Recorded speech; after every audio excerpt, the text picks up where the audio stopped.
Did you know that thousands of Californians have retired in luxury on the beach in San Felipe, Baja California? Did you know that the future of green technology is happening now on the beach in Baja California?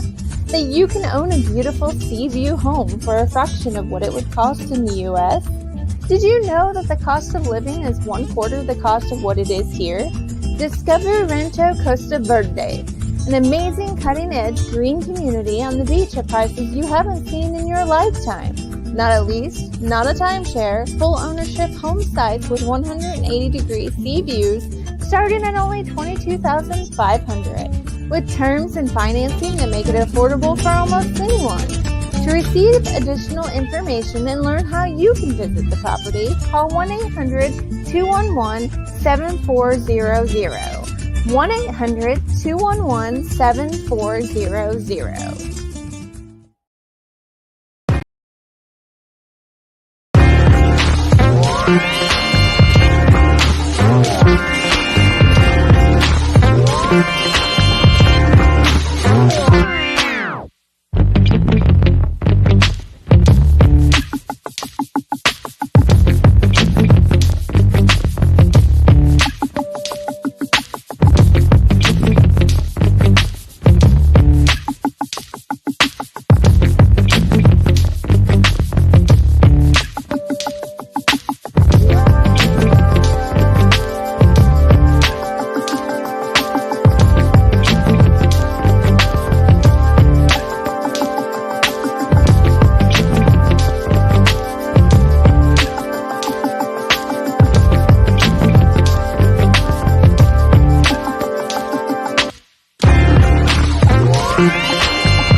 Hello, my name is Sandy D. Welcome to No Icing, or welcome back if you've been here and seen the show before.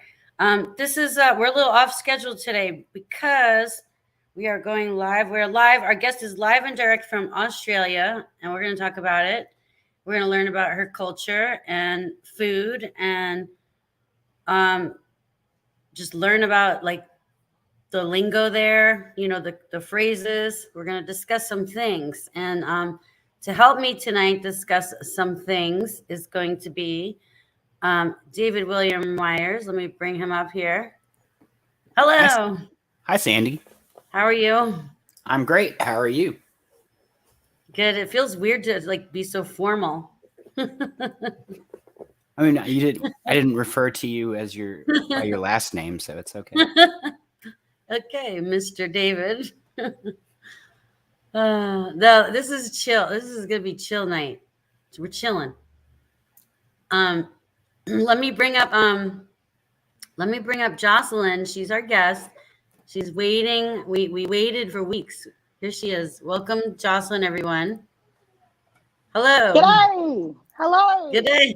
Good day. Good day, Jocelyn. And it is day for you. It is still day for you. It is very much night here. I suppose Sandy still has a little day left, but it is way day. Yeah, she's day in Australia. She's it's the 24th in Australia, right? Yes, that's right, midday. She's in the future. I am in the future. I don't know anything about the future. It's a nice sunny day here. That's about all I know. Yeah. I've got my Savvy Bee ready to go to talk shit about Australia. Cheers. I better get mine. I gotta get mine. Okay. So we had a very we had a very impromptu, pre-production meeting, very casual, and we discussed some fun things. And one of them that we talked about was fairy bread. You were teaching me about fairy bread. I was like, we got to talk about this on the show. I've never heard of fairy bread. Yes, fairy bread, a delicacy in Australia, a dessert delicacy, available at all children's birthday parties. And I bought some stuff today, and I know, Sandy, you've got some stuff at home there too, so that we can actually make some today. Is this the right stuff? That's it. Hundreds and thousands. it's getting all glitchy, but I wasn't sure. Now, Is I that don't know. Do I need? is that the sprinkles? Yeah. So this Yeah. particular type in Australia we call hundreds and thousands. The coloured balls are Are called yours hundreds little and thousands. dots? Mine are actual sprinkles. Are yours little dots? Or are they Yeah, a actual little round. sprinkles? Oh, those are little dots. Okay, yeah, that's what they use on Italian cookies. I forget what those are called, but they use those on Italian Hundreds cookies. and thousands. You Okay, think I got the you think sprinkles our that you sprinkles taste on the same as your sprinkles? That's the question. Well, I did get, I got some chalky ones as well because that's just for me later. But they're more like sprinkles. They're like the long ones. I think I'd be more inclined towards the chocolate. Yep. It's so good with chocolate, but it's not traditional. So I've gone traditional. Yeah, I'm going to I be do. eating I berry forget bread for weeks. I'll have to ask. My husband would know what they're called, but you put them on a lot of Italian cookies. They use those. These are a little different. Like, do you guys have these there too? Yeah, we do. The long ones? Yes. Like these are more for like dessert, ice cream, cake, cupcakes. Yeah. Yep. But those ones No, you we've have got those versions Italian as well. cookies. So that's what you put fairy bread. You put that on fairy bread. Traditionally, but you can use all the others. So But okay, and then I grabbed some bread. I don't know what kind of bread. Mine was frozen icky, so I bought some lovely fresh bread from the bakery this morning. Oh, you got the good stuff. I got the store bought. Wah, wah. You know, when I saw that you said white bread and then the butter situation, I had a little bit of concern because our typical white bread situation is not something that you can usually easily spread butter on. It usually tends to kind of tear apart. But I do remember in Germany, it was much easier to spread butter on bread. Yeah. So being that it's winter in Australia, butter's probably not the greatest thing for me to sit outside right now and try and spread on anything. So I went with the margarine. Okay. The old margarine. Yeah, you told me margarine, but we really don't use margarine in this house. We use real butter, but it is easy to spread, and it's easier than sitting there and cutting the hard butter for the toast. It's difficult. Yeah, butter is definitely better with Vegemite as an experience. Yeah. But a lot of households in Australia just have margarine. Oh, we have Facebook users here. Hi, Facebook user. So I've been around when we've talked about Vegemite before, but I don't think we ever discussed what it actually is made of. What are the ingredients in Vegemite? Let's have a look, shall we? I've never tried it. I've always been curious. I want to try it.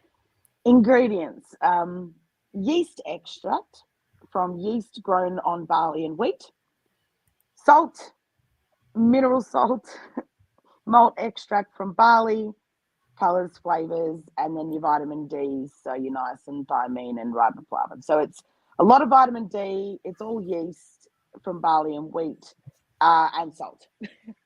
Does it taste very yeasty? Like, is it? Yeah, it's sort of. It tastes like salt. Just salt. I don't know if anybody. Like, I don't know if any audience members could maybe chime in. Like, do any of you know that if there's any place in the United States that just carries Vegemite? Like, there may be, possibly some. I know. Yeah, there is. They have specialty stores in California. Yeah. I know. I've just never tried it, but I've always wanted to. I have. You know, my grandmother passed away, but was from Melbourne, Australia. Melbourne. My favorite city in Australia. If you want a real city experience, Melbourne's it. Yeah. Yeah. Yeah. I've never been. I've always wanted to go. I don't know what it's comparative to in the US, but it's like it's very blocked streets. It's very built up, but then it's lots of culture, lots of like graffiti art, lots of different cuisines. There's a river that runs through the middle. Lots of really great parks, and it's a bike friendly city. Everyone's just out all the time. Sporting capital of Australia, so our biggest major cricket and Aussie rules football is all kind of originated or has the biggest stadiums there. The MCG is amazing, seats, over 100,000 people, and for a little tiny country, that's a lot. And we fill it a lot, like very commonly fill the whole thing. The Raw there's amazing. Aussie rules football, great sport. Actually, that's another topic. Renee's here. Hello. Hi, I was getting hungry because I have Marmite and Vegemite in my house at all times. I love them, and I eat them. I love you. I eat them on bread. I eat them on crackers. Sometimes I just taste it. I'm like obsessed with them, and I found it in England. Like when I was in England a while ago, like I was like, "What is this amazing thing? And why do Americans not partake of it all the time?" I think I think everybody, the reason Renee rolled in a little bit after the rest of us is she just finished a stage performance at the Grand Ole Opry. What makes you think that? You look so fancy right now. Look at you. This is like when they said to like an audience member years ago, like in the 70s, complimented Dolly, and she said, "How did you get your hair to look like that?" And Dolly was like, "This is not my hair." It does have a whole beautiful. Dolly aesthetic to it at the moment. Thank you. And you know what? It was thrown in my closet. I haven't worn it in a long time. I picked it up and threw it on my head, and I was like, well, they're gonna get what they get. I didn't look in the mirror or anything. I was like, Yeah, get what that they dress. Get. I'm gonna have to say that dress is fire. Thank you very much. I might have to have a glass of wine and celebrate with Jocelyn. Jocelyn, get some Vegemite. No, Sandy, you have to do the Vegemite. Okay. Look, I've got my Vegemite. And it has folic acid in there. It has the B complex in there. You get all your B vitamins. You get energy. It's like so. It's actually generally considered like a healthy thing to eat. If you eat it correctly and within reason, yes. It's high sodium. It's high sodium. And you put it on pasta. That's the thing with most health foods. It's always high in something, right? Like it's like too much sugar, too much salt. There's always something. So you still have to use it in moderation. Mm-hmm. Can you put it on pasta or just on bread? Only bread. I mean, you could have a go. I probably wouldn't. I put it on mac and cheese before. I've stirred it into noodles before. Like you can kind of do anything you want with it, right, Jocelyn? Like. Yeah, it's sort of if you're using it in cooking, you kind of consider it as a replacement for your like a stock cube or a like your broth. So anywhere that you might use a beef or vegetable stock cube. Yeah, like anywhere you could use some stock, like stock powder or stock, or any of those things or paste. Yeah, I think that's a good rule of thumb. It's like anywhere you would do that, or anywhere you would put cheese. Like sometimes people like cheese sandwiches or grilled cheese. It kind of can, or nutritional yeast. Anywhere you use nutritional yeast, I feel. Looking in the comments from some of my friends who I've said Vegemite to before, the general consensus for my friends in Texas is they eat it on their grilled cheese sandwiches. Yep, that sounds interesting. No, it's really good. I'm gonna have to get some. It goes really good with cheese. It goes very good with cheese. It's a savory condiment, so anything that's salty or savory, it could be a good thing. Yeah. You wouldn't want it on ice cream. You would not want it on cake. It is not chocolate. Don't think it's perhaps in your ramen noodle recipe. Okay, ramen. Yes, anywhere. I've put it in ramen noodles before. Yeah, I've done that. Can you tell us how do you make the fairy bread? Because I have all this stuff here. I don't know. I don't think I have those kind of sprinkles. I have different kinds. Oh, hello, Arlene. Hello, everybody in the comments saying hello. Oh, yeah, I saw somebody in the comment from New Zealand watching, Renee. Cheryl, yes, Cheryl from New Zealand. Hello. Hi, Kiwi. She's my Kiwi Hi, friend. everybody. Vegemite pizza. Yes, there is Vegemite pizza. Vegemite pizza sounds awesome, and I might have put Vegemite on pizza at some point. It actually is very good. You can put it on popcorn. What we do is we do pesto, like pesto. You could put it in pesto. In California, pretty much everybody puts avocados on everything, unless you're allergic to avocados. Avocados are big in California, but pesto, like you could put on bread, pasta, any kind of like thing, really anything. Yeah. Rule of thumb with Vegemite is less is more. Less is more. That's the thing. Don't get cocky. Don't take a whole spoon of it and think No, it's not is Nutella. very rich. It is very rich. It is Vegemite for dinner and fairy bread for dessert. Mm-hmm.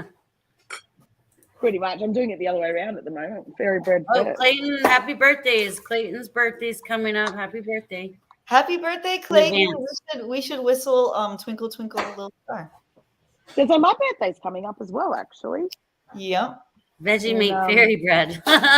Yeah, can you put Vegemite on fairy bread? I'm gonna say probably no, because it's salt and sugar, right? I'm gonna say that sounds gross. I'm gonna say salt and sugar.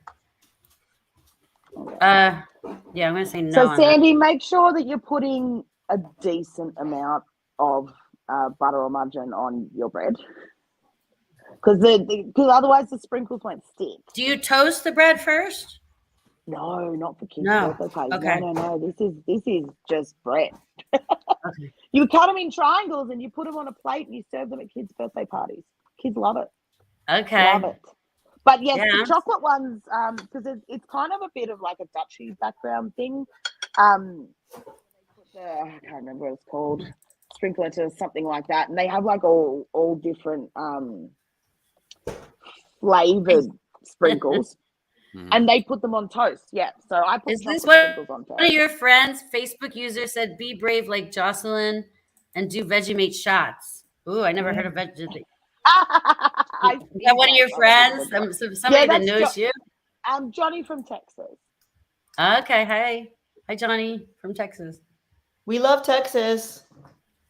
I've got a few friends in here. Esther's here from Texas. Johnny's here from Texas, and Rachel's here from Texas.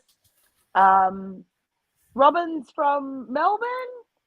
Who else we got in here that I can see? Hi, Robin. Nikki from Chicago. Oh, you got a whole fan club here, Jocelyn. Yeah, you got a global Eileen from Seattle. Yeah, and Eileen from Seattle that I can see. So my best friend from 3rd grade is here. Oh my gosh, who's that? She Chrissy. She knows. She's watching from YouTube. She dared me to eat a garbage sandwich where we went. We were young. We were teenagers. She dared me to eat a garbage sandwich. She made me. We went in the fridge and we put everything. My parents weren't looking. Our parents weren't looking and paid attention to us. We put everything we could find in the fridge on bread and made it into a sandwich. It was so disgusting. And I took a bite. It was like a dare. We dared each other. And I went through with it and took a bite. And I ended up spitting it out. It was so gross. I feel much better about that. I really thought you were actually talking about like things out of the garbage going onto a sandwich. No, it's a garbage sandwich. Like you basically made what Americans refer to as goulash sometimes. Anything we could find in the fridge door, Yeah. It was gross. That was like a double dog dare situation. But look at us. We still talk about that story. It still makes us laugh today. That's hilarious. It was worth it. It was worth it for the story. It's worth it.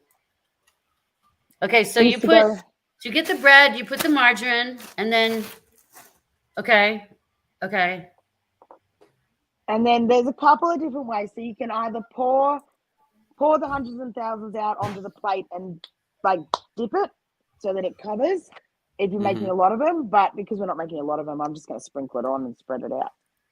Okay. I'm not even using the pourer. I was trying to envision this, Renee. I was trying to think in my head, because I thought it was this kind of sprinkles when she said.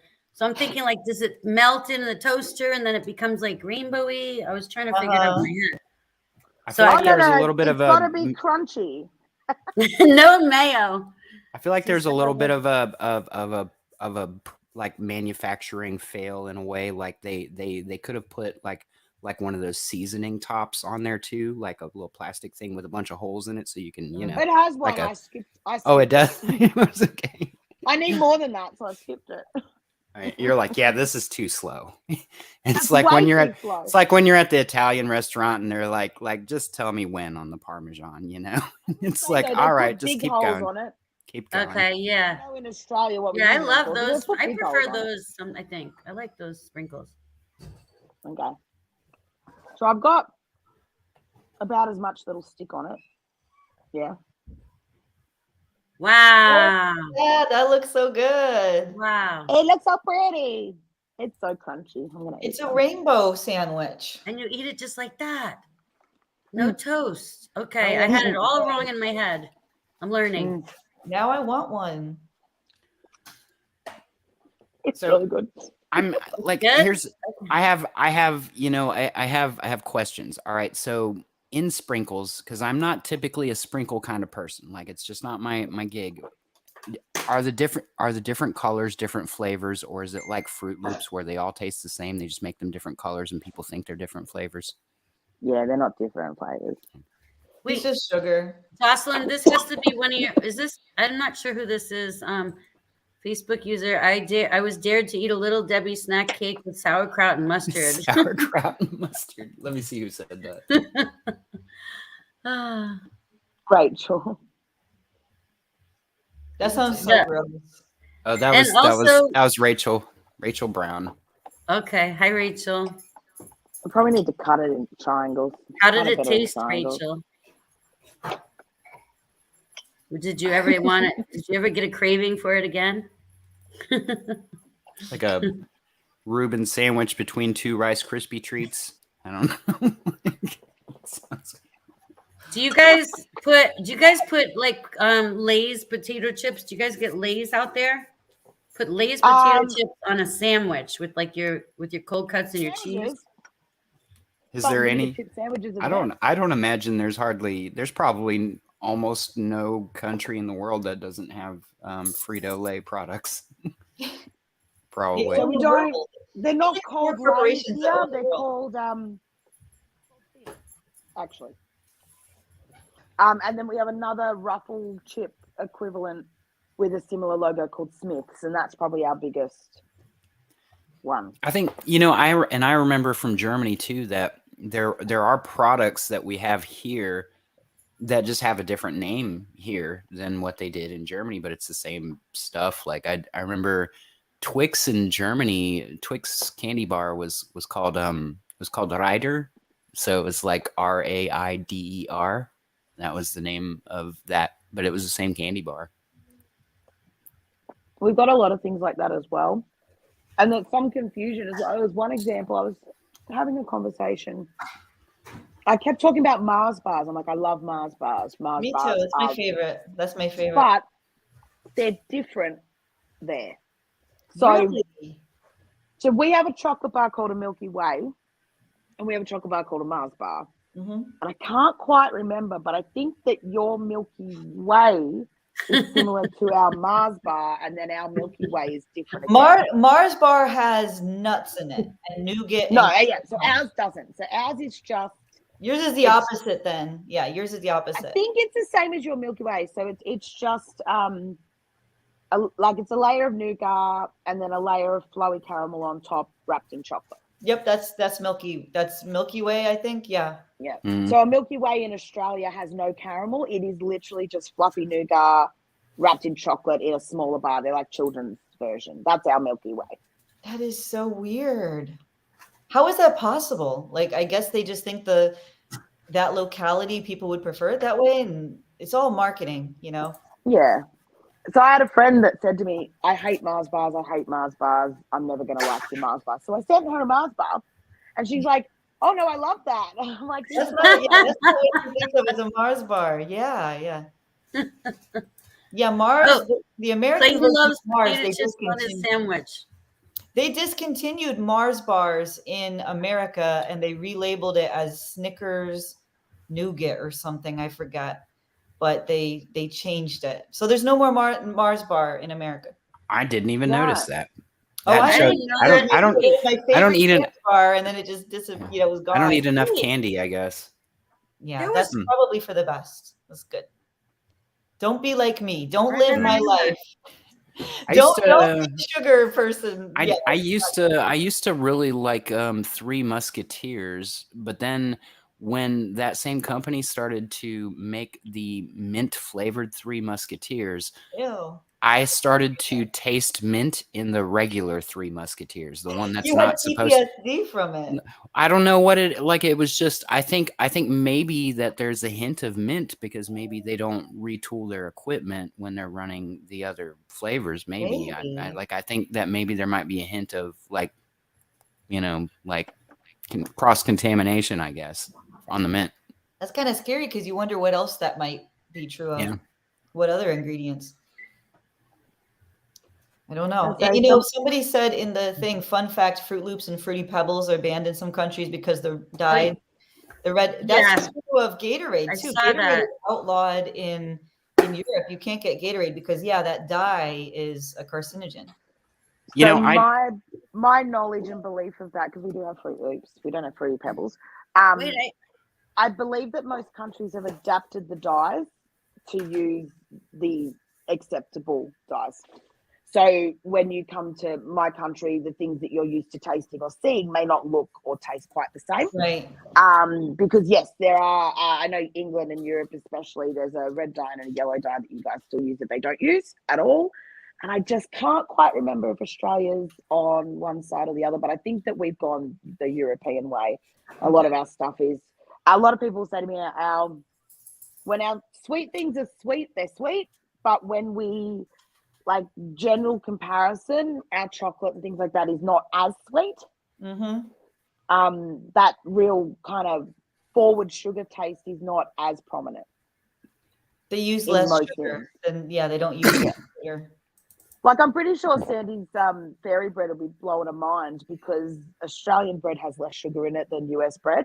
Mm-hmm. So we are literally putting sugar on top of this bread, but I think ours has got like 2 grams of sugar per slice and yours is about 6 or something weird like that. Sounds about right. And I'm like, I was like, that would be a lot. I don't know if I could eat that. But it's good here. Someone, I think it's one of your friends that had a comment that said, remember when I sent Twinkies to Sam? Is that one of your friends that you, it says Facebook user? Yes. So I Probably talking about Samuel Roberts, Sandy. Mm-hmm. Oh, okay. Hi, Sam. Eileen sent me a box. No, it's Eileen actually that's commenting, but Eileen sent me a box from Seattle. But Sam really wanted, Twinkies, I think it was. So she sent them in my box and then I forward shipped them to Sam, who lives about 10 hours away from me. So yeah, she sent Twinkies kind of vicariously through me to Sam. Yeah. In New York, we have a very famous bakery company called Entenmann's, and it was crazy because when I moved out to California, you couldn't find Entenmann's. They do have it. You can find it in certain stores now. A lot of stores carry it, but they used to not. It was only something you can get in New York, but it's like the best. Like any kind of family thing gathering you have to go to, you can always show up with some Entenmann's, and you'll be like, good. Entenmann's is so great. It's not everywhere carries it here, but I mean, when I get it, like it's a big treat. And Tasty Cakes was another one that was like in the Northeast that they didn't have down south. They're just different, like regional differences. But yeah, Entenmann's. Anyways, shout out. I don't know what you're talking Shout about. out to Entenmann's. Yeah. And Vegemite tonight. Because all right, so actually they like she just touched on something pretty. I suppose it's interesting about the United States because it's so big here, right? That even foods in different parts of the United States or typical meals or like might vary. Do you find the same in Australia? Do people in different parts of Australia like sort of have a typical, like a different selection typically of things? So yeah, sometimes. So obviously remembering that we have a very large continent, but most of the people in our continent live within about a half an hour drive of the coast. About 85% of people in Australia actually live all around the edges. So you'll see that predominant of our population is all the way down the east coast. in those states, and then there is a little bit in Northern Territory, like 250,000 people, something stupid in the whole state, and then Perth on the other side, which is actually the most remote city in the world. And then in between, there's nothing. So we're probably not spread quite as far across as large an area. There's just like a big gap between us. But Yeah.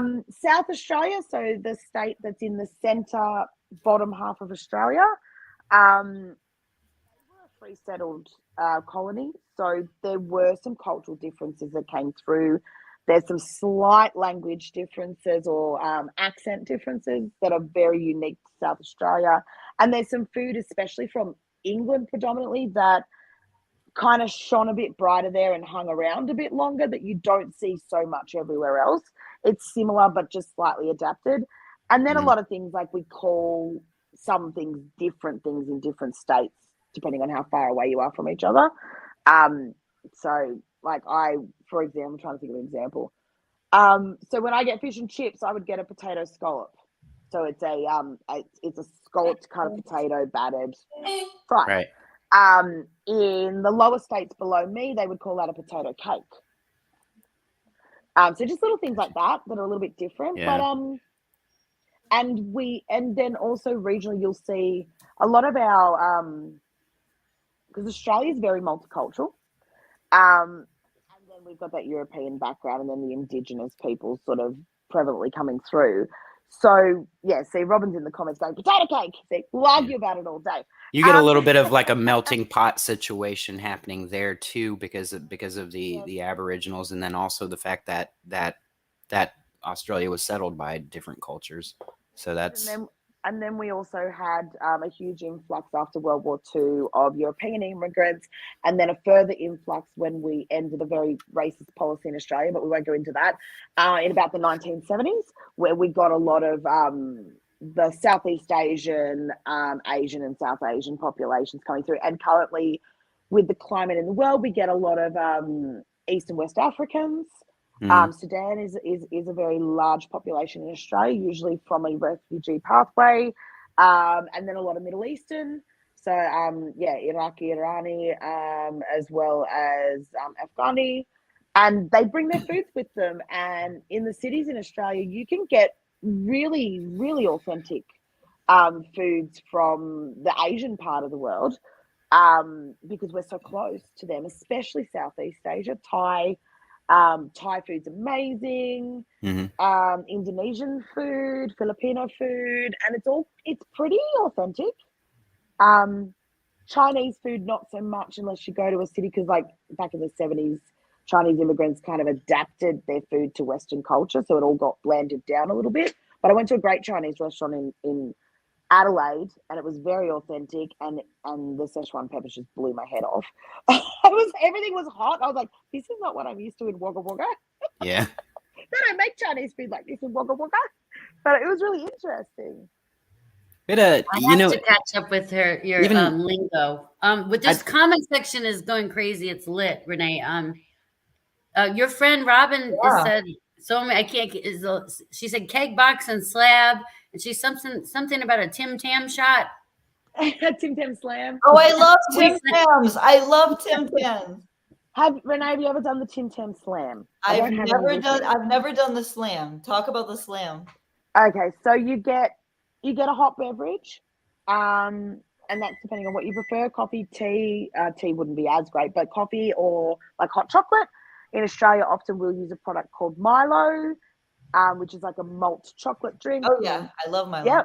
Yep. So Milo is a good one. You bite off. So Tim Tams, for those who don't know, are like a rectangular chocolate sandwiched biscuit. So there's 2 layers of biscuit or chocolate cookie with like a chocolate cream in the center, coated in chocolate. So chocolate overlay. It's very good, and it's not too sweet. It's like perfect. No, and that's the thing.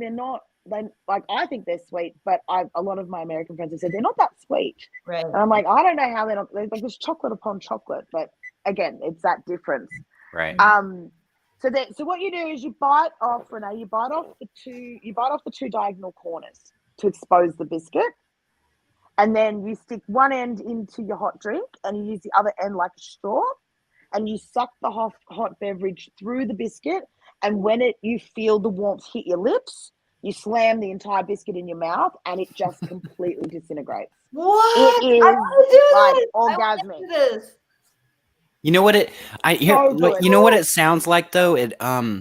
All right, so you guys know what tiramisu is like for as a dessert, right?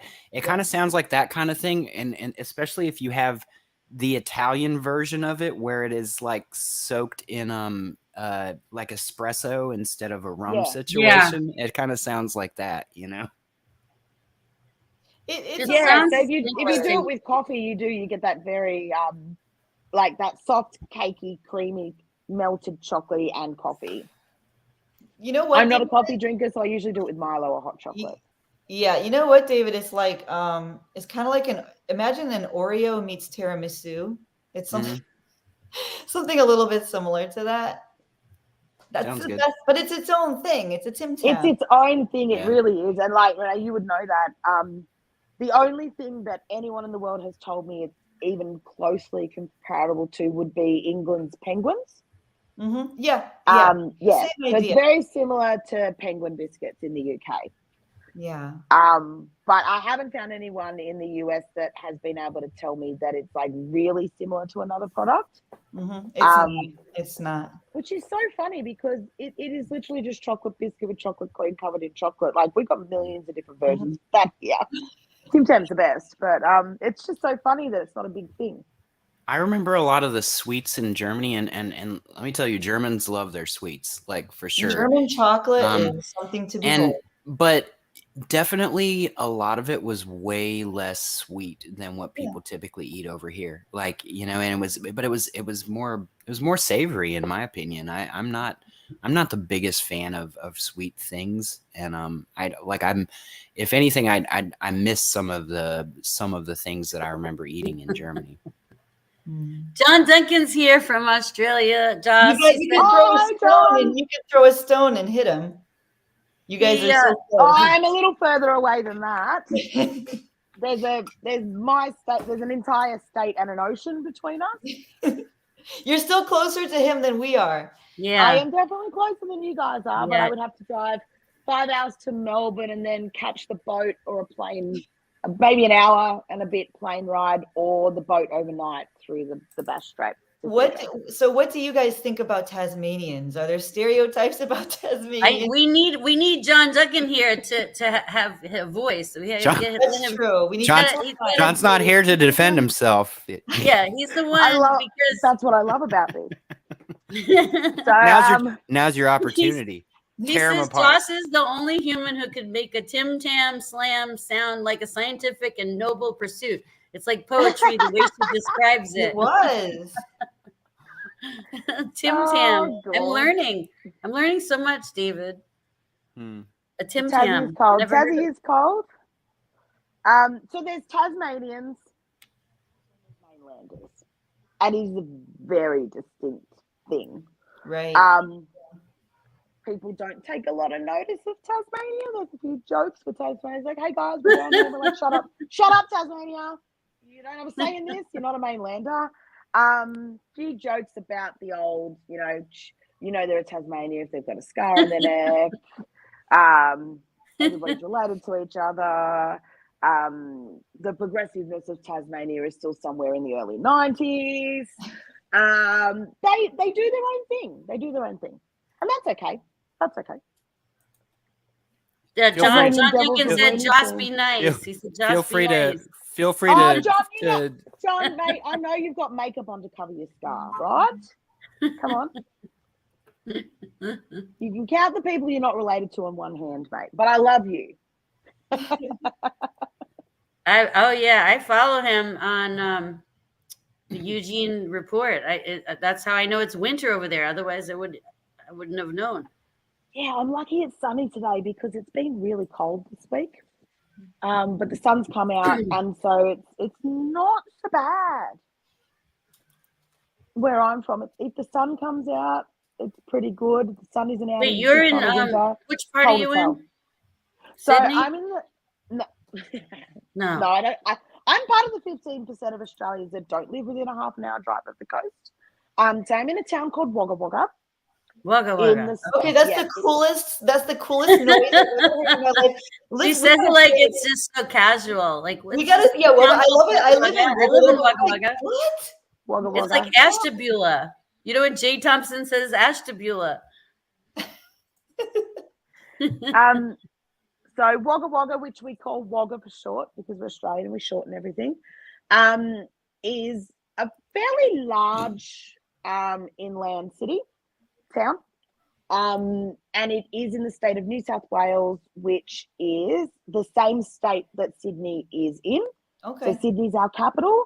So I'm about, if Sydney's on the east coast, about halfway down New South Wales, I'm about a 5-hour drive southwest of Sydney. And Robin in the comments from Melbourne is in Victoria, which is the tiny little state below us. And she's kind of out here. So I'm again about a 5-hour drive. So I'm about halfway between the two largest cities in Australia in the two most populated states. But I'm fairly close to the southern border of New South Wales. So I'm kind of in the middle of the southeast corner of Australia. Mm-hmm. We have a question about kookaburras. Yeah, we have a question about kookaburras, and that's a great question. Do you have kookaburras? In Wubba Wubba. Do you have Wubba Wubba kookaburras? Yes. Wugga wugga. Funnily enough, Kookaburras and wugga wugga. But some cookers had moved in somewhere near me, and often when I'm on like group chats, I'm like, everybody stop, can you hear the kookaburra laughing? But I hadn't heard them here like exactly where I live in the trees around me for ages. But in Wagga, yeah, they're everywhere. I haven't seen a lot of them super up close, but they sit up in the trees and they laugh. They're very loud. You're probably going to ask me to do the sound, but I don't want to do the sound because I was going to ask you to do the sound because I do the sound. I do the sound. So I was going to do a kookaburra off with you. Right. Do you want me to go first, or do you want to go first? Okay. Let me go. I'll go for. Let me get it over with. Okay, this is my kookaburra impersonation.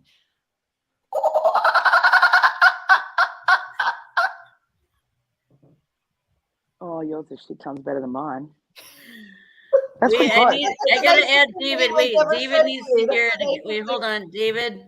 Wait, Renee, you gotta do that again. That's not the first time I've heard that, and I was already really impressed the first time I heard that. Like he's already heard it. Wait, get me off. No, he's already heard it again. I don't know why. Like, did anybody ever make a TikTok of just that short little clip of you doing that before? Let me try. I can't even try. I feel like I thought M was on that.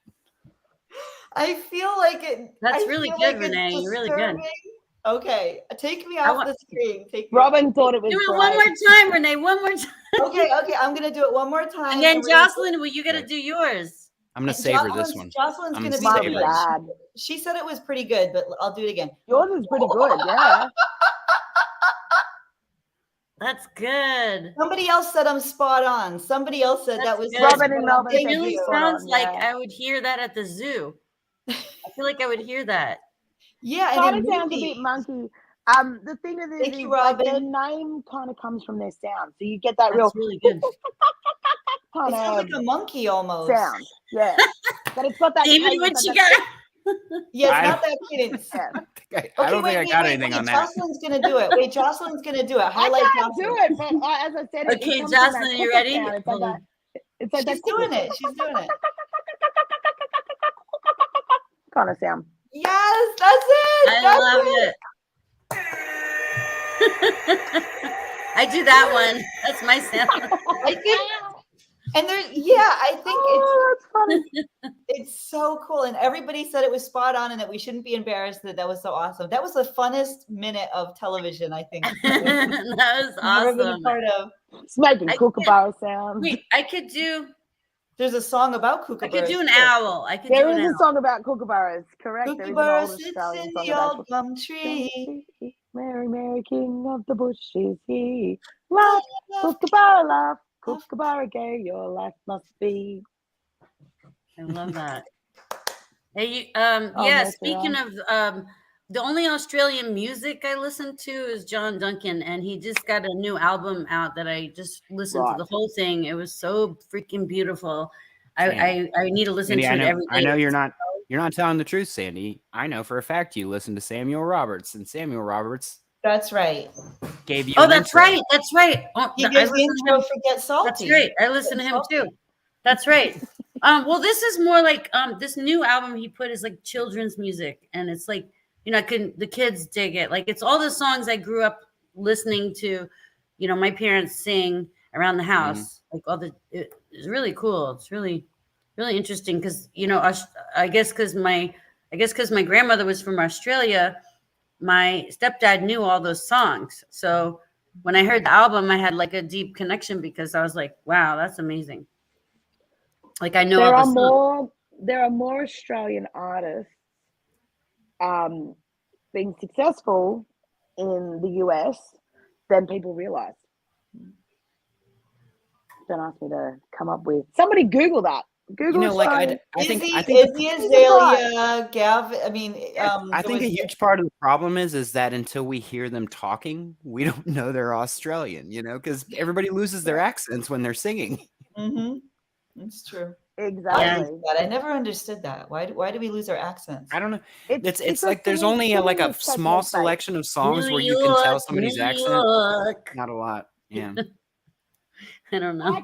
I can intentionally sing in my accent, but it's not the appropriate technical way Right. that you should generally pronounce vowels and consonants. And so it's a stylistic choice to have accents in your singing. But if you, because I did years of like vocal training, so if you come down to this is the better way to sing this vowel, if you're actually training in any sort of formal setting, that is universal. That's actually universal. Hence, you see a lot of Europeans with thick accents struggling, but they actually, like ABBA and things like that, they eventually kind of, it sneaks in a little bit, but they kind of have that similar singing. Small hints of it sometimes, yeah. But yeah, some stylistically choose to keep accents, or sometimes. AC/DC is from Australia. I didn't know that. Yes, they are. Wow. Yeah. AC/DC is from Australia? I was not aware of that at all. Wow.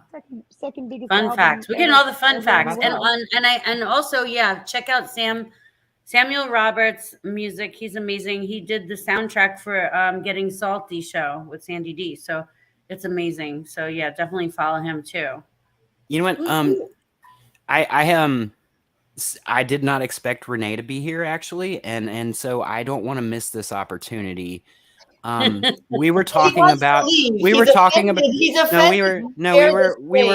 talking earlier about what we typically eat in different parts of the world, and me and Renee have had a discussion about things that apparently we all eat. And so I really think that this is going to be like a little bit scarier on your side, but apparently we all eat a certain percentage of spiders in our sleep.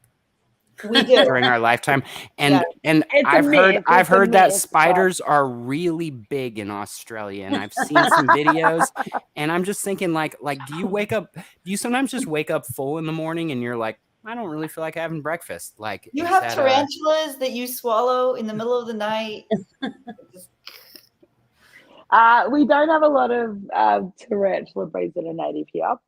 The one that you guys are all talking about, that everyone freaks out about, that actually come in all different sizes, is the huntsman spider. Okay. And then the equivalent of that being like a bird-eating spider. Bird-eating spiders, very, very rare, usually tropics, and there are other countries in the world that have them, some African areas, but huntsman spiders are like the chihuahuas of the spider world, but like the opposite. They're big, but then they just like quiver and shake and run away. They're not, or they live in the corner of your house and you just go, hey, Humpty, how you going? And he's like, sorry. You don't bother them, they don't bother you. I will get rid of them. But we've had the little ones over here, the little tiny little clear ones, and you think like you feel something like, but you don't know, and they come down from the ceiling and they like try to get on you. Like it takes a lot more of those to get full. Like, that's for sure. You've new fear unlocked Rachel, who's worried about eating spiders when she sleeps now. Yeah. I know that is a myth. They say you eat about 8 spiders in your lifetime. No. It probably is a blown up myth. No. It probably is, It's but definitely it is a the thing that myth. we've all heard it though. We've all heard Mhm. it. Yeah, we've No all one heard could that. measure that.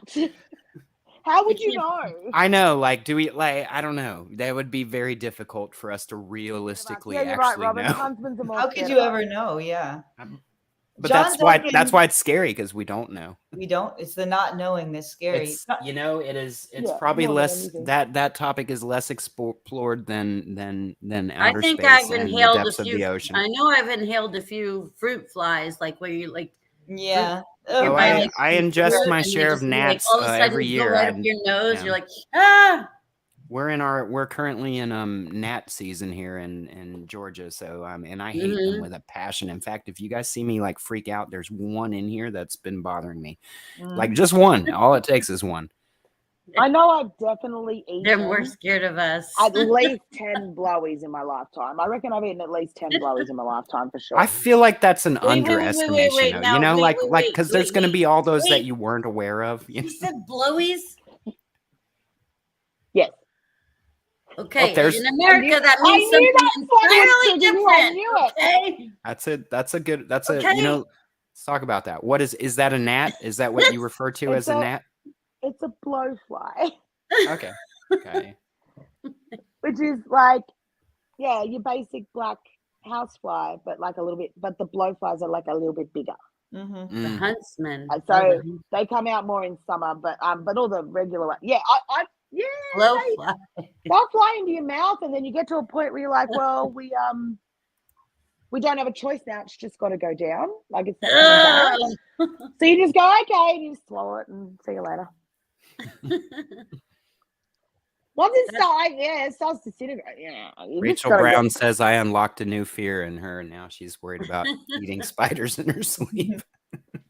Yeah, John Duncan said huntsmen are friendly and fuzzy and cuddly.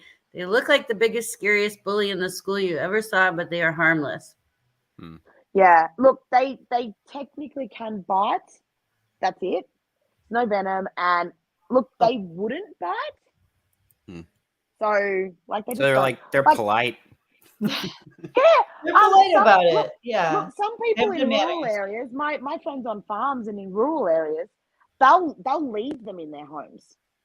The ones that are about, yay big, they'll leave them in their homes because huntsmen are called huntsmen because they hunt other bugs and spiders. Yeah. So they actually eat and kill the poisonous spiders.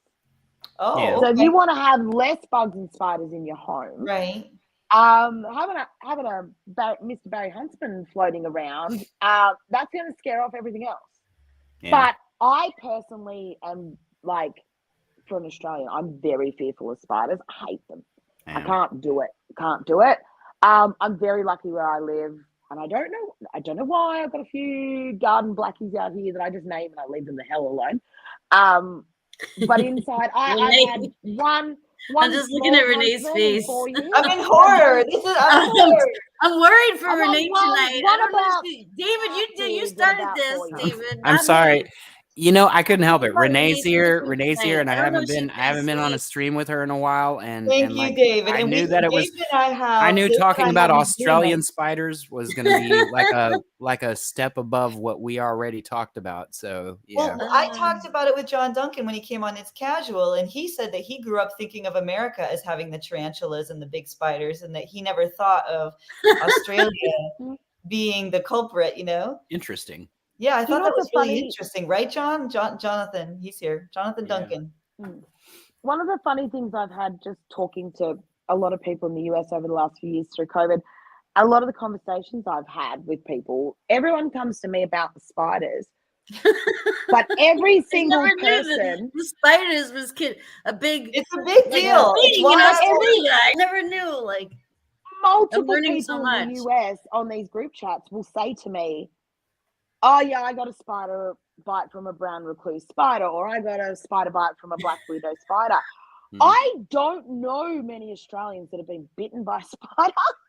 Really? Like, it happens, but we don't talk about, like, every American group chat I've been in, every American has talked about a story where they've been bitten by these brown recluse spiders. We don't have those, and they're Oh horrible. yeah, and we have everyone gets brown bitten by recluse, them. but they're tiny. And I'm They're like, tiny. why are you scared of my huntsman? He don't know to fly. He crawled over my legs into a damn thing.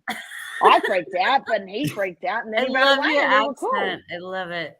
But because you know why, Jocelyn? Because over here, like there's memes and stuff of it raining spiders in Australia. Okay, like I get I the chills even actually- thinking about that. Yeah, those scary. photos of the fields with all the spider webs, Right. Yeah. they are real. They are real. How did we See, get you here? see, I knew that Australia was the spider country.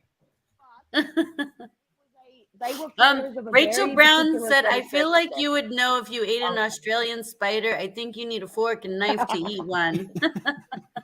So the reason that those spiders were suspended like that and that huge kind of fairy floss, so cotton candy looking kind of thing. So we had some really, really major flooding. I'm cracking up So with the when comments. so when you have really major flooding, all the animals seek shelter from the flooding. So all the spiders crawled up into the grass and into the trees and up the trees. People had spiders, like I mean, thousands of spiders crawling over their backs. No! Oh my So, god. like Make as it the feel water it. came up, Feel it. the spiders were escaping the No. floods. Yeah. So they No. they built webs Jonathan between can said, I'm trees. done with you, Joss. If I see a huntsman, you'll find me standing 6 feet high on top of the nearest available stool.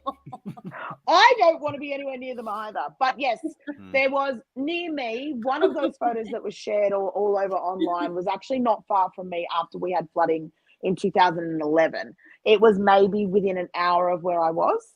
And it flooded where I was. So one of the photos that circulated for the last decade is actually very close to where I live. Oh my gosh. And I Okay. was like, nope, but you just don't go out into the flood water and you'll be fine. You know what? You know what you do in California and Hawaii? You get your slipper and you smack it with a slipper. That's what slippers are for. La That's a Blanca. thong. We have a lot of spiders in whatever they call Hawaii. it. Chanclas. That's a thong, Sandy. That's a thong.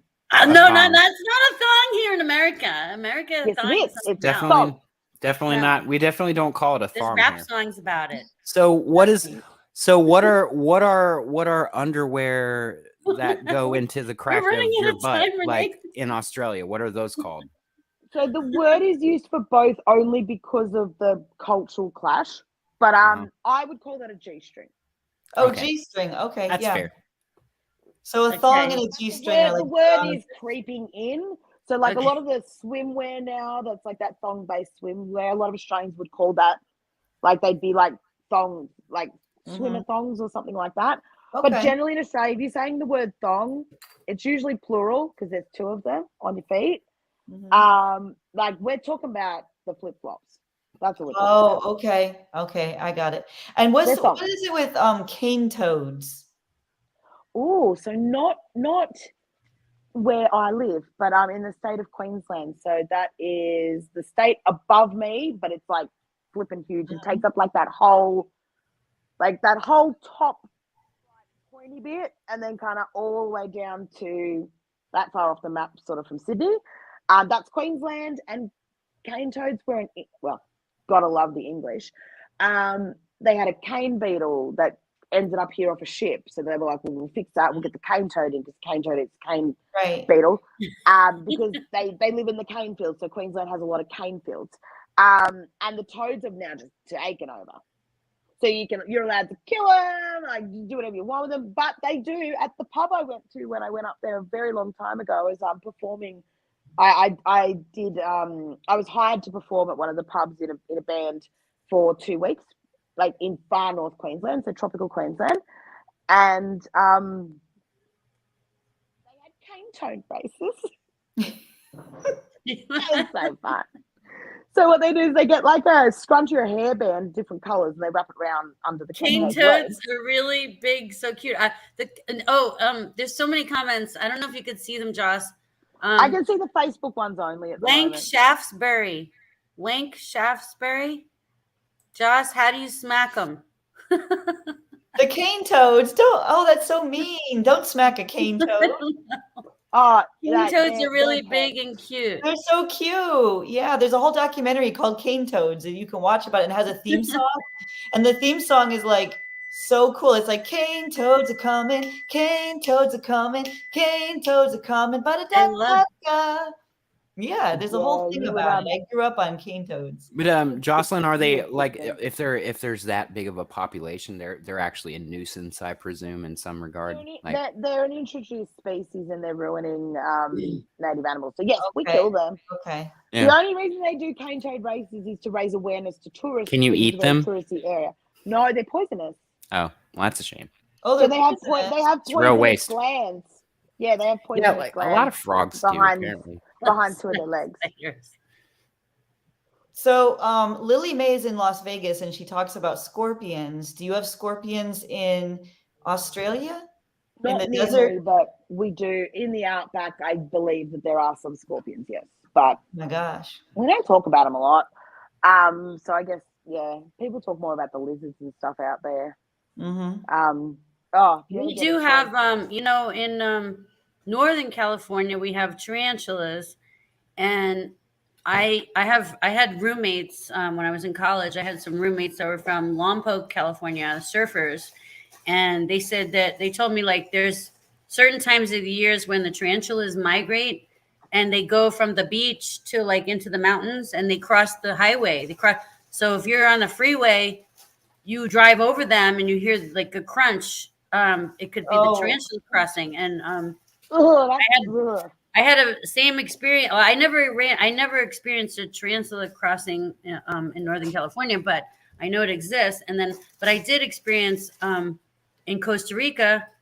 The crabs do the same thing. They come from the beach and they cross the roads to go into the jungle. The And cane toads did at that. night, you'll be driving at night and you hear all this crunching. It feels weird. You don't know what's going on. You're like, something feels weird.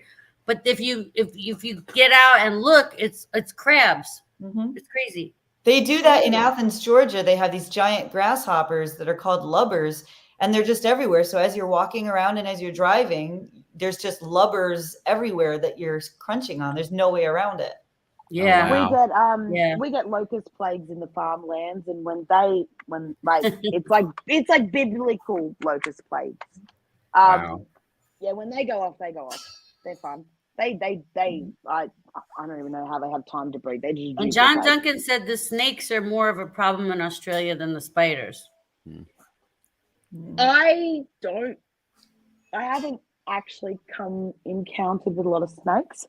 They are obviously. We have snakes here too. Everywhere. We have rattlesnakes. So the one that we would see probably most prevalently where I live is the eastern brown snake. So the eastern brown snake is the second most venomous snake in the world.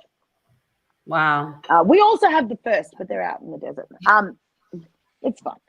But they. You know what? That's what I love. Like everybody I ever met everyone I ever met from Australia is like so in tune with nature.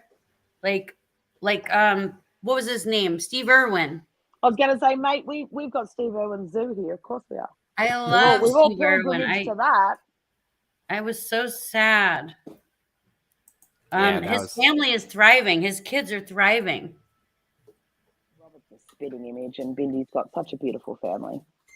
And those kids, like Bindi, was so strong through that period. She was only a child.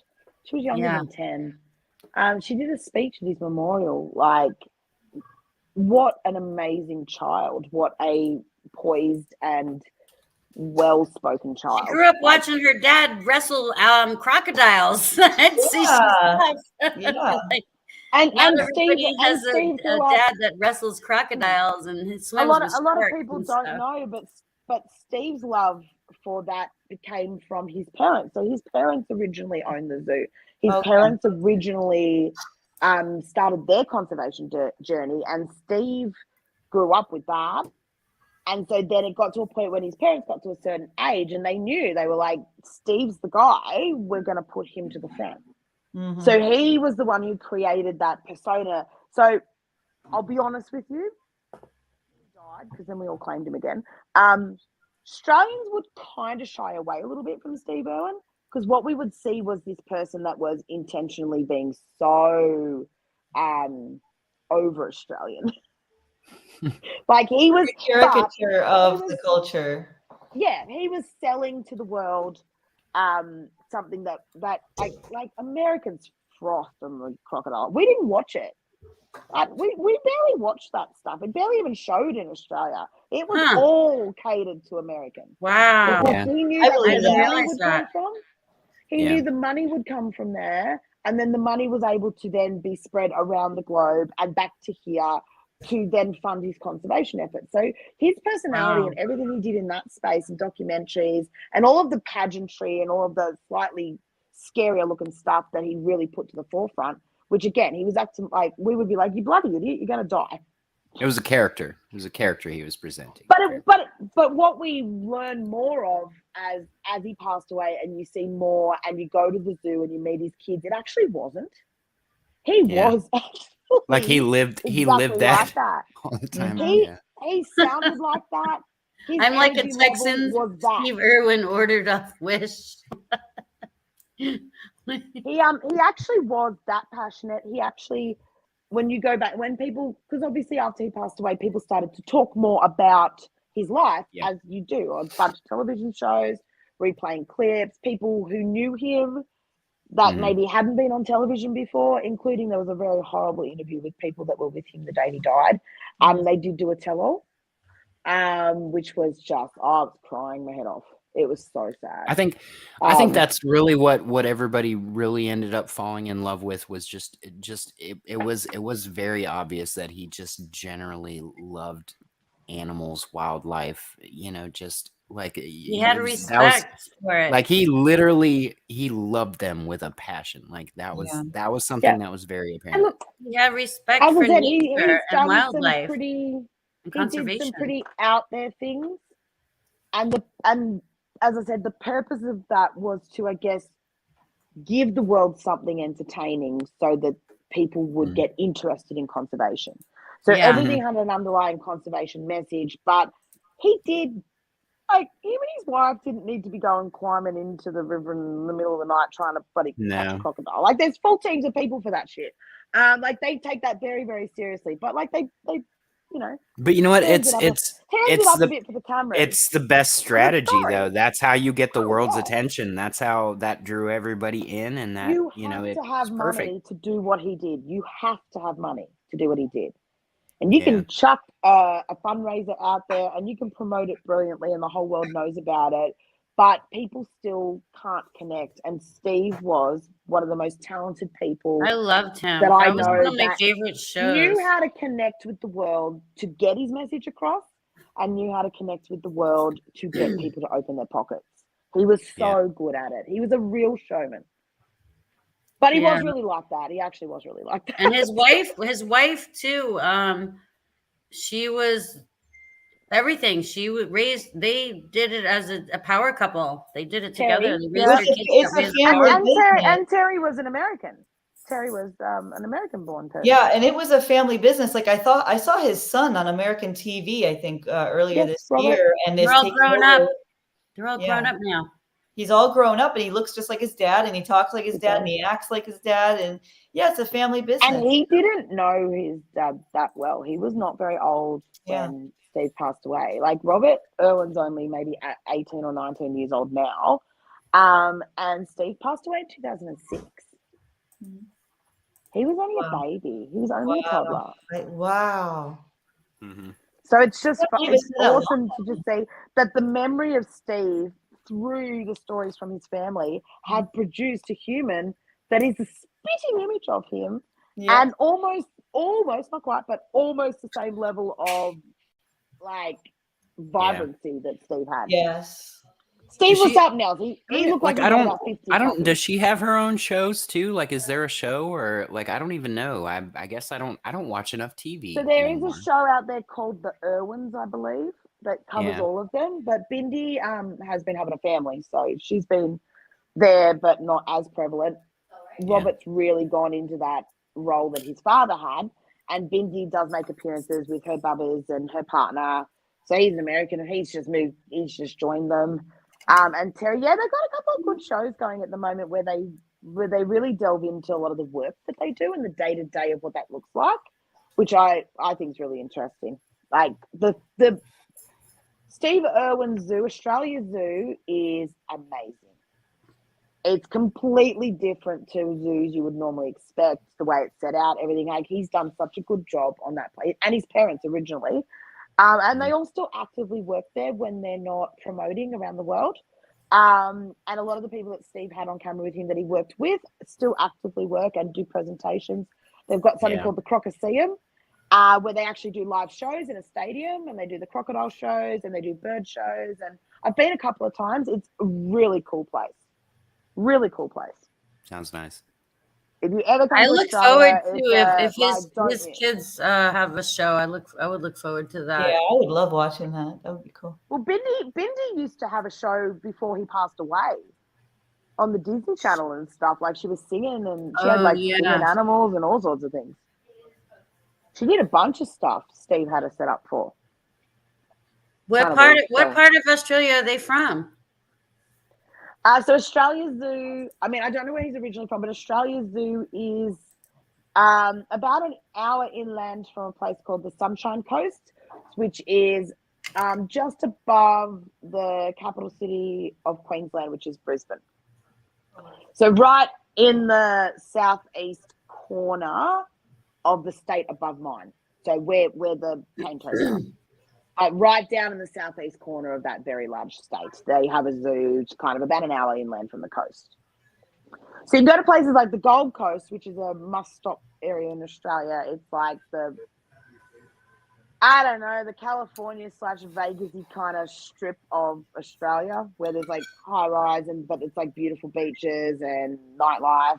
And if you drive about an hour to an hour and a half inland from there, you can go to Australia Zoo. So a lot of people go and have a holiday there, and then they go to Australia Zoo on a day trip. That's where all of our theme parks are. So our biggest major theme parks are all in the one location, and it's all around there, and there's like 5 of them. They're all pretty much like 3 of them are like next door to each other. It's like a theme park, and then you drive down the road, and there's another. Yeah, theme park, that's and how it is in LA for what's that town? What's that town, Frank, where Disneyland is? Or Anaheim. Yeah, Anaheim, California is like that. They got Disneyland, and then California Adventure and all that. So the Gold Coast in Australia is probably the equivalent if you're looking for that, but the Australian version of that, the Gold Coast would be a place to visit. Yeah. But very called the Gold Coast because it's a bunch of towns linked together, and only started building up that area in the 60s and the 70s. It was just these tiny. Oh, now the surfers took it over. It's all surfing town now. That's where they have it became WSL. There's all the big surf contests. Mick Fanning. All the girls go crazy over Mick Fanning. Mick Fanning punched a shark. He punched a shark in the nose. Mick Fanning. Oh, the ladies love him. He actually did almost get eaten by a shark, and he did actually punch the shark. He would have. I saw that whole thing. Yeah, that was down. But yeah, I think that was down at the bottom. I think that might have been near Bella. He's like, I'm a pro surfer. Don't try to boom punch it. But that's what they say. You're supposed to punch the shark. I was going to ask if that's accurate. Is that really true? Because some people say you're supposed to, and some say don't. Yeah, it makes them back off. You can actually punch a shark. Yeah, in the nose. You got to do it in the right spot. I wouldn't necessarily. If you can move away from the shark, that's obviously the better way. But if it actually had you, they come up from underneath. They're like they say depending. They say go for the nose, go for the face, go for the eyes, because all of their senses are very sensitive in their their sensing areas, nose, sense of smell, everything like that. It's all very sensitive in their face. No different to a human. If you really want to have a good crack at a human, I mean, you can punch them in the arm, you can punch them in the face. It's obviously going to annoy them a little more if you punch someone in the face. So sharks. Oh yeah, John Duncan said Snapper Rocks. Yeah, the Gold Coast where they have the WSL tour. Yeah. Yeah. Yeah. But I think we need problem yeah, was down near Bells Beach, which we was like need- at the southern coast of Australia. we need sharks, but in the Gold Coast, the sharks are like bull sharks. They're very aggressive. They're different breed. We have great whites here. They're not usually interested in humans at all. It's They're very not rare. really interested here either. Bull sharks Very are rare. vicious. Bull sharks, tiger sharks are aggressive. Mhm. Bull sharks, the bull sharks in Brisbane, which is just like less than an hour above the Gold Coast, they've got a huge river that goes through Brisbane and then inland. They come up the river and they go people in the river, like they're all through the river. When it floods in Brisbane, which it happens, like it's happened quite frequently, especially recently with all of our flooding events, the bull sharks end up in the floodwaters across all the floodplains because they're all through the river. So then the river and the ocean, they come up. like you can find bull sharks in. They hang out by the shit. river mouth because when the fish come out of the river, they go into shock, they slow down, and they're perfect bait. Well, the bull sharks Snack in Brisbane time. actually go quite a significant distance up the river. They actually will live and go quite a significant distance up Yeah, the they river. can. They can. Yeah. Like maybe Yeah. to lay eggs, like probably, or to whatever they do. I don't know. Do they lay eggs? I don't know what they do. That's interesting. I never thought about it. No, I think Or They give birth. They give live birth. They give live- don't They lay. give live they're not mammals. But they're not- mammals. they're not mammals. I think they lay eggs. but John like Duncan's laughing at us from Let Australia. somebody Google it. Somebody Google it. Can somebody Google that for us, please? That's something I don't know. Does somebody know how to They do. science here? Is there anybody in the house that knows how to science? Hello, we're talking to the comment section. None of us do. The oceanographers, marine I'm all biologists. over Where's it, Jacques but no, Cousteau when that you one I need don't him? We know. need Where's Jacques Jacques Cousteau. Cousteau? I miss Jacques Cousteau. I grew up watching him. Okay, Lily said sharks Sharks lay lay eggs. They Some lay sharks eggs. Okay, do. sharks lay eggs. Okay, thank Yeah, you, I Lily. think- Well, they are a fish. And Yeah, fish I lay think- eggs. They're not a mammal. Okay. Because live birth would be a mammal. But where do they lay the eggs? Give us more, Lily. Yeah, dolphins are mammals and whales, I believe so. Mammals, Right, whales yeah. are Whales mammals, and yeah. dolphins are mammals, but sharks. Sharks I had are a- I just had a shark egg Well, yeah, they omelet probably this laying their morning. eggs in the river where it's safe from the other predators and the currents. Watch out, Lily's giving us more info. They don't look like eggs though. Okay. I'm just watching the comments waiting for Lily to give me all of the. She said that the they germ don't on look the like shark. eggs. They don't look She's like got the eggs. So what do deets. they look like then? That's so weird. Do they look like fish eggs? I don't Like, know. You guys ever seen that Google it. I string, gotta get that the photo. that egg string situation? Do they lay like a string of them, or like is that like? Do they look like giant caviar?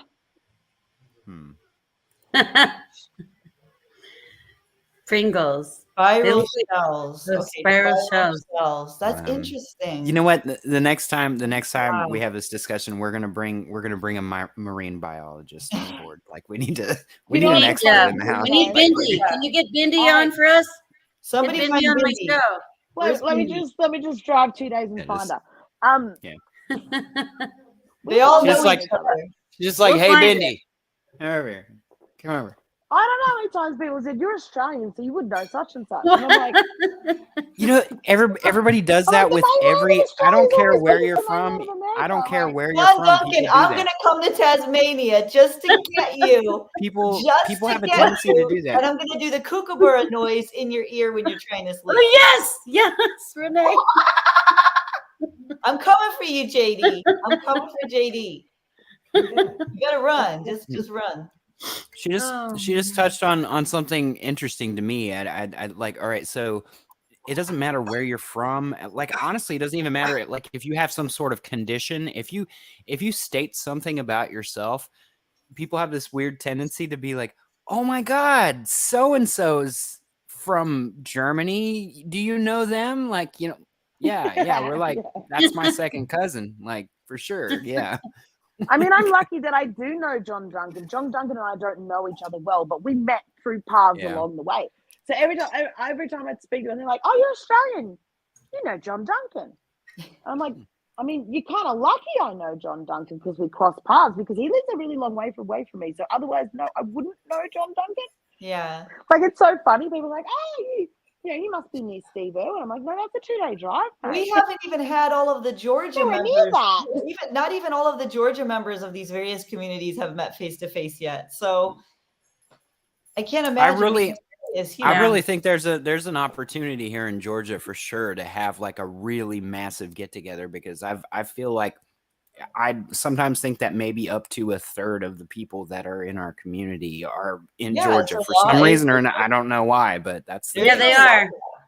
We're gonna meet at Bob's. Yeah. One of these days, I'm gonna make it out there to Bob's. Sorry, guys, I'm still eating fairy bread, by the way. I've just been sitting here munching on it. Well, we went almost a half hour over tonight, but I love you guys so much. We went pretty heavy. It was worth it. It was fun. I gotta be respectful of everyone's time, though. But I love you so much, and it was so great getting to meet you, Jocelyn, and like introduce you to my fans and let everyone get to know you and have these fun conversations. Absolutely. And just look chill. for everybody interacting. I think that if you want us to do more, comment. And John Duncan just now noticed the fairy bread. He just now noticed yes. We had a whole. That was the whole beginning. See, I was all ready. Mm-hmm. But I got the wrong sprinkles. I think there's future opportunity with Jocelyn for sure. We didn't actually talk about what she does for a living, and we need to talk about what she does. She's an amazing person, and that's something that we can cover another time. She advocates for people that need to be advocated for, and it's amazing. Thank you, David. So, you know me, I could talk all day long. So if you I know. if we you could guys stay here enjoyed forever. it in the comments, let us know. Yep. Comment, let Sandy know if I mean, you maybe not. Maybe everyone's like, no, we're not interested. Thank you, bye. But if you're interested in talking again, then obviously let Sandy know, and we'll hook something up, and I'll take any other opportunities through the Cosmos space to join in where I can. I really enjoyed this. Thank you. Oh, exciting! Thank you. It was fun. I had a lot of fun. It's great. So we'll always see much more of Jocelyn. That's awesome. I can't believe it went so quickly. I know. We went overtime. Time flies when you're having fun, Yeah, that's right. And thank you everyone for coming out. Thank you, Renee. Thank you, David. Thank you, Jocelyn. Thank you everyone for watching, and hi to the replay people. And everybody enjoy your spiders tonight. And oh my gosh, Renee, I hope you sleep. I hope you can sleep okay. I'm gonna be awake for the next 24 days. No. So if anyone needs me, I'm not sleeping for a good month or so. Thank you, David. You're welcome. David and I have an agreement that anytime we're together, one of us has to mention spiders. So you know what? That's gonna now see. You know what? It wasn't now it's an official agreement. Now every time we're on a stream together, it's official. This is a TikTok. It's a contractual agreement that David and I, if we are anywhere in the same chat, in the same post, in the same show, if one of us does not harass the other one about spiders, then I think we violate our contract, and I think we just verbally signed it right now. This is We are witnesses.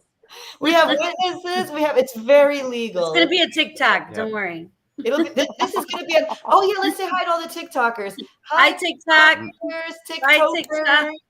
I'm gonna need somebody to still make that TikTok of Renee's Kuka whatever. The Kookaburra, yes. Oh yeah. I keep wanting to say. I keep getting it confused with Chupacabra for some reason. Yeah, Chupacabra is like Costa Rica. I think. I don't know what a Chupacabra would sound like. Probably not like that. Wait. Hold on. First of all, Lily says there's a Nevada town that's overrun with crickets, and that she's scared of crickets. So don't go anywhere near that town. That would be like me and the spider. I got a cricket that lives behind me in the bush, and he tries to mate with me every night. He he's like Jocelyn. Serenades every summer. He's like, and I'm like, mate, I'm not interested. Like, go find another girlfriend. Every time I'm on a chat like this, everyone's like, why can we hear this noise? I'm like, yeah, that's just Barry the cricket. He just loves me. It's very sad when you have my boyfriend. Barry Manilow, the cricket specifically. Yes, he's my boyfriend. Turn the lights down low when he's like doing his little cricket thing. Jiminy Cricket, I like. I've always He's loved so Jiminy loud. Cricket. He's got to Well, wait for the winter, but he'll be back in the summer. He'll be back. And then the other thing is that we're supposed to be whistling "Twinkle Twinkle Little Star" for Clayton. Oh yeah, So which I'm one not of us good at wants to do whistling, it? but we could close it out, Renee. Okay. Twinkle Twinkle. Oh wow, you guys are terrible at this. I'm not good. No, I'm sorry, I don't- Clayton. I don't like it. I don't. You know. This is-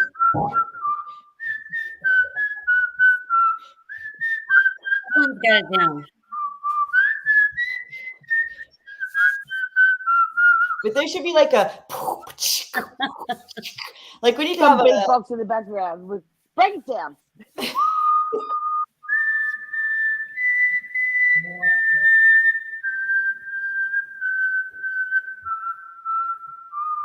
Really good. Those are good. Sounds like the opening sequence to a horror movie. I'm Yes, like, I've gone that's into a room I don't horrible. want to be in. It does sound horror like. It sounds sounds like something in a horror movie. Grab is gonna have, it's like a Okay, Renee. Renee, on the count of 3, we gotta say goodnight. okay, one. There you go. Two. Two. We're out of here. Good night, Good everybody. night, everybody. Bye. Thank you for watching. We love you.